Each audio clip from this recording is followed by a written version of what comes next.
was identified as mentally retarded, put back from the 5th grade into the 4th grade, and stayed in that category until I got out of high school.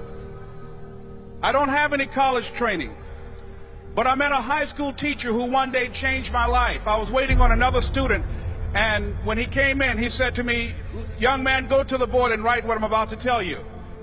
And I said, I can't do that, sir. He said, "Why not?" I said, "I'm not one of your students." He said, "It doesn't matter. Follow my directions now." I said, "I can't do that, sir." He said, "Why not?" I said, "Because I'm educable mentally retarded." And he came from behind his desk and he looked at me. He said, "Don't ever say that again. Someone's opinion of you does not have to become your reality."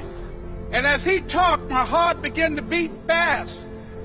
Tears began to run down my eyes, and I was in the back just listening to him, because the speech he was giving, that speech was for me. And he said, "Les Brown," he said, "if you want to do anything worthwhile in life, you've got to be hungry." I told Mr. Washington I wanted to become a disc jockey.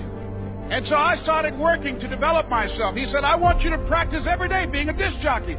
I said, "But I don't have any job now." He said, "It doesn't matter." He said that it's better to be prepared for an opportunity and not have one than to have an opportunity and not be prepared. And as I was working to develop myself, I applied for a job as a disc jockey, WMBM on Miami Beach. I went to a guy named Milton Butterball. I said, "How you doing, Mr. Butterball? I'd like to get a job as a disc jockey." He looked at me, he said, "Do you have any broadcast background?" I said, "No, sir, I don't." "Do you have any journalism background?" I said, "No, sir, I don't." He said, "We don't have any jobs available." I said, "Yes, sir." I went back to Mr. Washington and I told him. He said, "Don't take it personally." He said, "Most people are so negative, they will have to say no 7 times before they say yes." He said, "Go back again." So I went back again. I said, "How you doing, Mr. Butterball? My name is Les Brown." He said, "I know what your name is. What do you want?" I said, "I'd like to know whether or not you have any jobs at disc jockey, sir." He said, "Didn't I just tell you yesterday we didn't have any jobs?" I said, "Yes, sir, but I know whether or not somebody got laid off or somebody was fired, sir."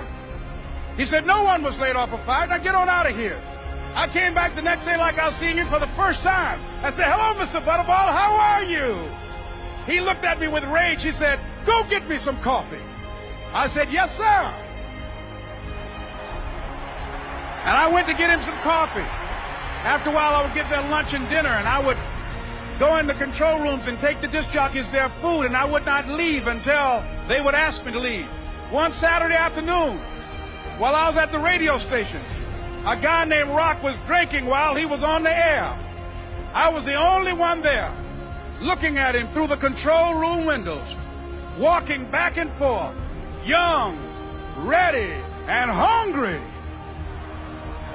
Pretty soon the phone rang, and it was the general manager. And I answered the phone. I said, "Hello?" He said, "Les, this is Mr. Klein." I said, "I know." He said, "Rock can't finish his program." I said, "I know." He said, "Would you call one of the other DJs in?" I said, "Yes, sir." I hung the phone up. I said, "Now he must think I'm crazy." I called my mom and my girlfriend, Cassandra. I said, "Y'all turn up the radio and come out on the front porch. I'm about to come on the air."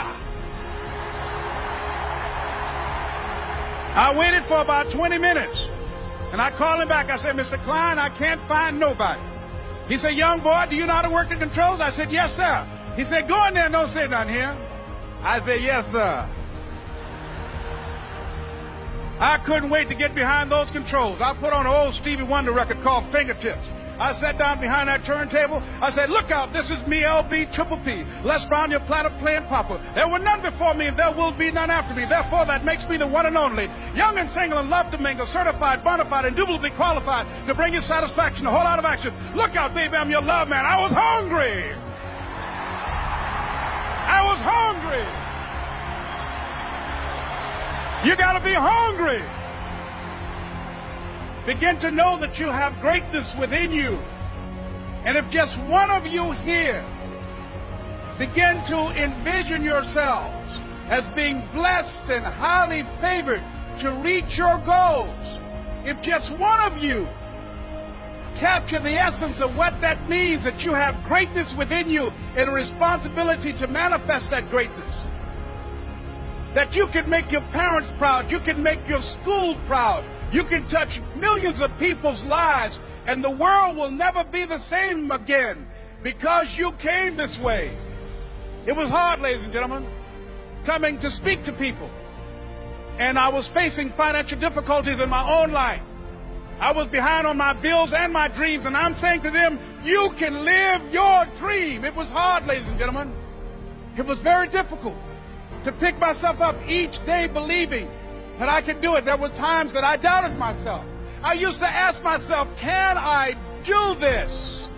And something said within me, you're the one. Don't give up on your dream. By continuing to push forward, by continuing to run toward my dream, that one day I would have my own talk show. It's a long shot, ladies and gentlemen, from Liberty City, an abandoned building on a floor, never knowing my mother or father. It's a long shot. Being here with you today in this dome in Atlanta, it's a long shot. No college training, labeled educable, mentally retarded, but I kept running toward my dream. Don't stop.